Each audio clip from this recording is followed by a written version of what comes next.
മനസ്സ് തുറന്ന് ദൈവത്തെ ആരാധിക്കുക. നമ്മൾ കർത്താവിൻ്റെ വേലയ്ക്ക് വേണ്ടി കൊടുക്കാം എന്ന് പറയുമ്പോഴത്തേക്ക് നിങ്ങൾ പേഴ്സല്ല ആദ്യം തുറക്കേണ്ടത്. പേഴ്സ് തുറന്നാൽ ഒന്നും വീഴാൻ സാധ്യതയില്ല.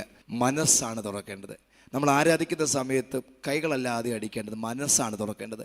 മനസ്സ് തുറന്നെങ്കിൽ മാത്രമേ കർത്താവിന് വേണ്ട പോലെ ആരാധിക്കാൻ പറ്റത്തുള്ളൂ, കൈയടിക്കാൻ പറ്റത്തുള്ളൂ, സ്തോത്രം പറയാൻ പറ്റത്തുള്ളൂ, ആത്മാവിൽ ആരാധിക്കാൻ പറ്റത്തുള്ളൂ. സ്തോത്രം. അതുകൊണ്ട് പറഞ്ഞത്, അവൻ കൂടാരം അടിച്ച് യാഗപീഠം പണിത് യഹോവയുടെ നാമത്തെ ആരാധിച്ചു. കൂടാരം പണിതു. അബ്രഹാമിനെ സംബന്ധിച്ച് അബ്രഹാം കൂടാരം പണിതിട്ട് അവിടെ ചെയ്തു ഒരു യാഗപീഠം കൂടെ പണിതെന്നാണ് പറഞ്ഞത്. സ്തോത്രം. ദൈവത്തെ യഹോവയുടെ നാമത്തെ ആരാധിക്കാൻ ഒരു യാഗപീഠം കൂടെ പണിത. സ്തോത്രം. കൂടാരം അടിച്ചിട്ട് യാഗപീഠം പണിത് യഹോവയുടെ നാമത്തെ ആരാധിച്ചു. അത് പറഞ്ഞ് അനുഗ്രഹിക്കപ്പെടാനുള്ള മറ്റൊരു വഴിയാണ് ആരാധന എന്ന് പറയുന്നത്. ആരാധന നിസ്സാരമായിട്ട് കാണരുത്. ആരാധന വളരെ വിലപ്പെട്ടതാണ്. അനേകർ എങ്ങനെയാണ് ചർച്ചകൾ വരുന്നത്, പലപ്പോഴും ആരാധനയൊക്കെ കഴിയുമ്പോഴാണ് സഭകളിലോട്ട് വരുന്നത്. സ്തോത്രം. ഞായറാഴ്ചയൊക്കെ നമ്മൾ എന്ത് ചെയ്യും, നല്ല ആരാധന കഴിയുമ്പോഴത്തേക്ക് അവർ പതുക്കെ യോഗം തീരാറാകുമ്പോൾ കയറി വരും. സ്തോത്രം. അവർക്ക് വേണ്ട പോലെ ദൈവത്തിൻ്റെ അനുഗ്രഹങ്ങൾ കാണാൻ കഴിയത്തില്ല. അതുകൊണ്ട് പറഞ്ഞത് ആരാധന എന്നുള്ള വിലപ്പെട്ടതാണ്. സ്തോത്രം. അനേക ദൈവമക്കളെ ഞാൻ കണ്ടിട്ടുണ്ട്.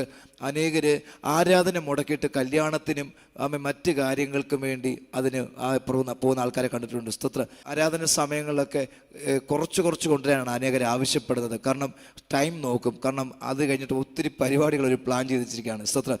ഞാൻ പറഞ്ഞത് ജീവിതത്തിലെ ഏറ്റവും വലിയ കാര്യങ്ങളിലൊന്നാണ് ദൈവത്തെ ആരാധിക്കുക എന്നുള്ളത്. സ്തോത്രം.